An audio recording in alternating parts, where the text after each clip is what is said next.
નમસ્કાર મિત્રો, સ્વાગત છે તમારું ખેડૂત માહિતી યુટ્યુબ ચેનલમાં। મિત્રો, આજના કપાસના ભાવ વિશે વાત કરતા પહેલા જો તમે અમારી ચેનલમાં નવા છો તો નીચે લાલ કલરનું સબસ્ક્રાઇબ બટન આપેલું જ છે, તેને દબાવીને બાજુમાં રહેલા ઘંટડી બટનને પણ દબાવી દેજો, જેથી મારા આવનારા તમામ વિડીયોની માહિતી તમને મળતી રહે। સ્માર્ટ મીટરના વિરોધ વચ્ચે મહત્વનો નિર્ણય।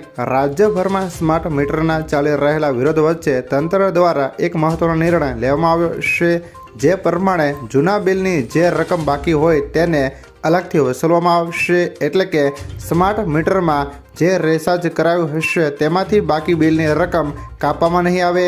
તંત્રનું કહેવું છે કે સ્માર્ટ મીટરના રિચાર્જમાંથી જૂના બાકી બિલની રકમ કાપવાના કારણે ગેરસમજ થઈ રહેશે। ત્યારબાદના મહત્વના સમાચાર વિશે વાત કરીએ તો રાજકોટના ગેમ ઝોનમાં ભીષણ આગ, 30થી વધુ લોકોના મોત। રાજકોટના ટીઆરપી ગેમ ઝોનમાં આગની ઘટનામાં 33 લોકોના મોત થયા હોવાની માહિતી છે। આ આંકડો હજુ પણ વધી શકે છે। રાજ્ય સરકારે આગનો ભોગ બનનાર મૃતકોના પરિવારજનોને 4 લાખ રૂપિયાની તથા ઇજાગ્રસ્તોને 50,000 રૂપિયાની સહાય જાહેર કરી છે। આ સિવાય દુર્ઘટનાની તપાસ માટે સીટની રચના કરવામાં આવી છે। સીઆઈડી ક્રાઇમ અધિક પોલીસ મહાનિર્દેશક સુભાષ ત્રિવેદીની અધ્યક્ષતામાં સીટની કરાઈ રચના। અત્યાર સુધીમાં આ ઘટનામાં માલિક અને 2 મેનેજર સહિત 10 લોકોની અટકાયત કરવામાં આવી છે।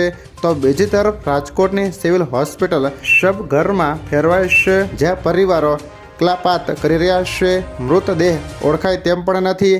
ટીઆરપી ગેમ ઝોનમાં રખાયો હતો પેટ્રોલ ડીઝલનો મોટો જથ્થો। ત્યારબાદના મહત્વના સમાચાર વિશે વાત કરીએ તો વરસાદને લઈને અંબાલાલ પટેલની મોટી આગાહી। રાજ્યમાં 14મી જૂનથી ચોમાસાની શરૂઆત થશે।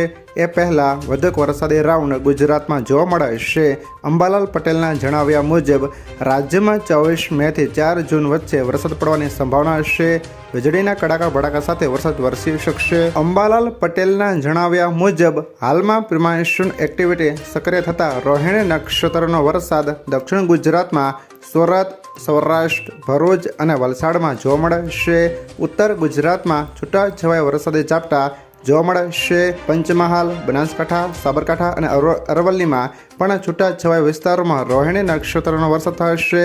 આ સાથે સૌરાષ્ટ્રના અન્ય ભાગોમાં પણ રોહિણી નક્ષત્રનો વરસાદ થવાની શક્યતા રહેશે।